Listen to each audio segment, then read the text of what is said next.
For us as a family, technology was really important to help get us through lockdown. And it just helped me stay connected with all my friends. With the class, I could still learn and a lot of other things.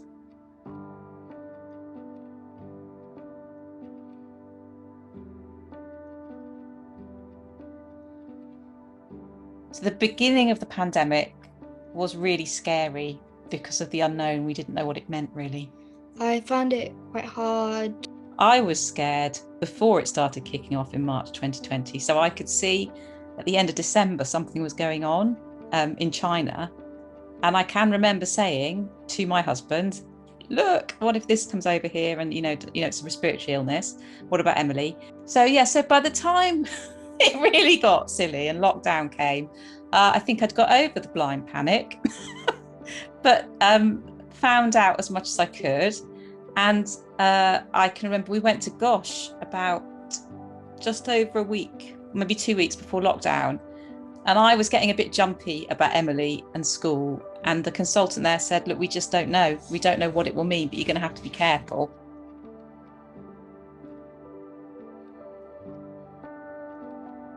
January and February, I think it was just normal. We began to hear about the COVID in China. I think a few people were a bit like, oh no, what if I get COVID from class? And I think I was probably the most relaxed out of the people in the class, because I'd just be saying, look, it's not even in the country and we're probably not going to be affected by it that much because of age.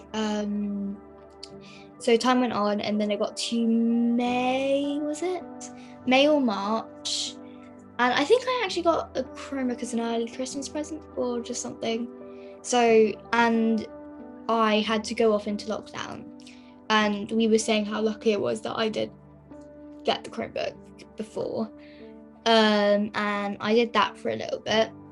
And then a few weeks later, about a week later, I think, 2 weeks, everyone else went back off school. So what you do then is we wouldn't set up Google Meets. We would have a classroom and she set all the work.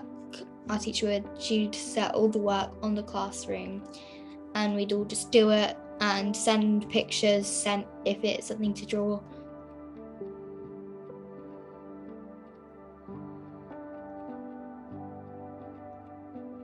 To keep busy throughout lockdown, I would just I'd call my friends, I'd keep up doing my violin, I'd take piano lessons. There was online stagecoach and baking, a lot of baking. And we did quizzes with our neighbours. I think it was Saturday, every Saturday night. Yeah. You went for walks and played in the garden? Yeah.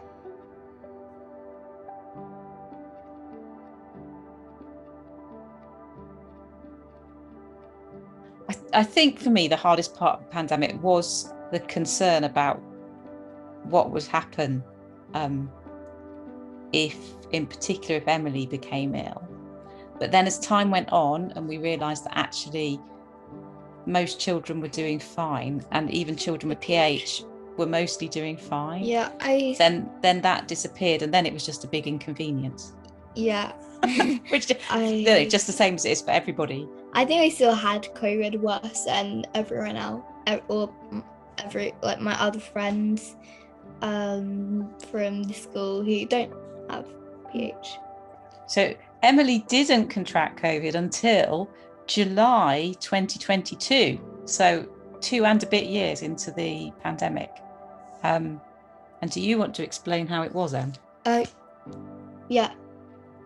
And I was more puffed out than usual because my body couldn't process the pills that I took like they usually would, and I just found that everything was a bit harder because I couldn't really make abrupt movements without being a bit dizzy, or like I couldn't stand up for that long.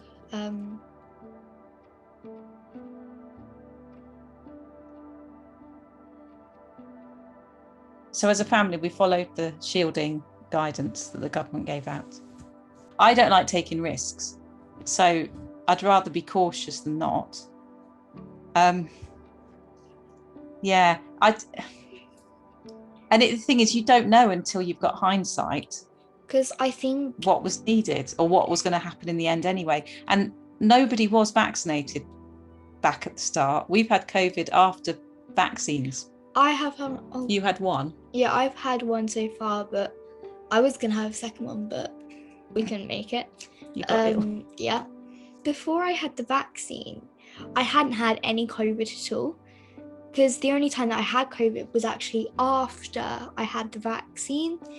So it's whether that was strong enough or not, or whether it just didn't work for me as well, or I don't know. Yeah, I don't know.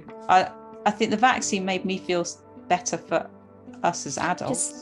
Just makes you feel safer, because like just the thought of having it kind of makes you feel safer, but you don't really think about, because you think, oh, I feel a lot safer now that I've had this vaccine, but you don't really think, is it actually making you safer? I sometimes find, because like, yes, it's not like COVID isn't going to affect you any worse than it.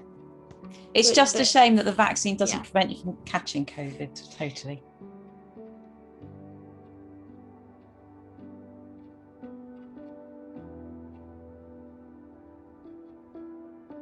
Yeah, so the pandemic did give us a lot of extra time. All four of us, Emily has a sister and her dad, were home. And we did most evenings, we played cards for a couple of hours, and we wouldn't do that normally. We watched various shows. We do it sometimes, but we did it a lot more. And actually, I really liked not having to drive from work, even though I had to work over the computer. But it meant more time, because there's no time driving. I didn't go to the shops. We just got supermarket deliveries. I think that probably my favourite memories from the pandemic are like, because I got to spend more time in the house, and with family we played a lot more things, like we played a lot of card games, and that was really fun, and like loads of different games, and yeah.